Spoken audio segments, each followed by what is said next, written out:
Paskutiniu metu daug pas mane kreipiasi žmonių, kurie klausia, ar tai jau pabaiga. Tai pasižiūrėkime, ar tai jau pabaiga, ar pabaiga jūsų kažkokiems neseniai pasibaigusiems santykiams, neseniai sustojusiam bendravimui, netgi draugystėms. Tai pasižiūrėkime, ar tai jau yra pabaiga.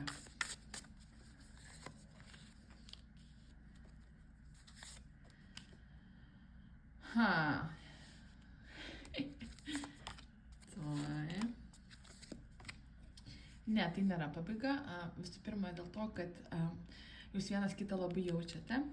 Šventikas su žinies korta kartu krenta, tai rodo, kad ir jūs, ir tas žmogus, su kuriuo santykius turėjote ar bendravimą, esate labai tokie intuityvūs ir jaučiate vienas kitą energetiką.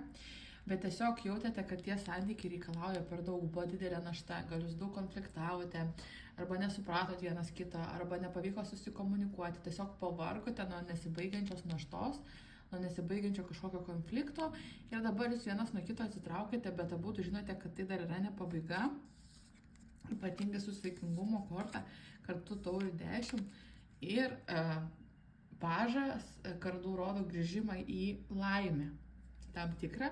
Bet tam reikės laiko. Kiek laiko, ko mums čia tikėtis?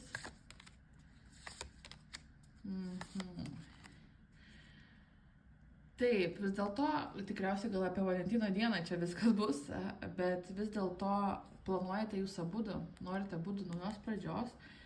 Kvailio korta krenta, kuri rodo nulinį arkaną, kas yra nauja pradžia, viskas nuo pradžių prasideda. Bet jūs dar abudu liktai abejojate, kuriuo sprendimą priimti. Gali tai būti ego, gali būti kažkokie principai, gali būti noras tiesiog atsitraukti, pailsėti, kai tiesiog būna per daug emocijų. 2-2-2 laikmatį šiuo metu, gali būti ženklas, jeigu matote 2-2-2. Pažiūrėkime, kas pirmas grįž, ar jūs, ar tas žmogus. Ar jums reikia imtis kažkokių veiksmų, ar tiesiog laukti.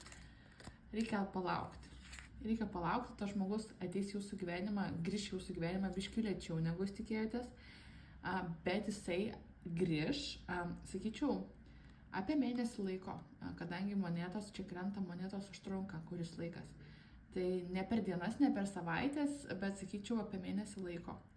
Tai taip pat čia yra žemės ženklas, ožiaragis, jautis arba mergelė. Rodo dvyniai, bet nebūtinai tiesiog bendras toksai būrimas. Gerai grįž ir ko tada mums tikėtis iš to žmogaus?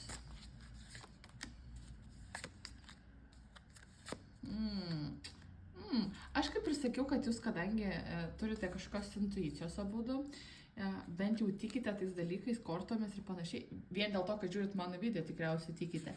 Bet kortos rodo, kad jūs išmanifestuosite vienas kitą. Gali būti, kad labai daug vienas apie kitą galvojate ir tai bus tam tikra manifestacija, kuri privers jūs vėl susieiti. Gali būti, kad tiesiog tas susiejimas bus imstis vyriškas lyties atstovas to tokio veiksmo link to susitaikymo ir tas susitaikymas bus labai svarbus dėl to, kad jūs turėsite spręsti visas problemas, visus kažkokius konfliktus. Vien dėl to, kad praėjo daugiau laiko, nereiškia, kad konfliktai dingo, jūs būsite priversti tuos konfliktus įsispręsti, bet jeigu jūs manifestuojate, kad jūsų žmogus kažkoks draugas ar kažkokia pažintis grįžtų į jūsų gyvenimą, tai taip ir atsitiks, kortos rodo, kad manifestacijos virs realybė ir taip, dar ne pabaiga, sėkmės.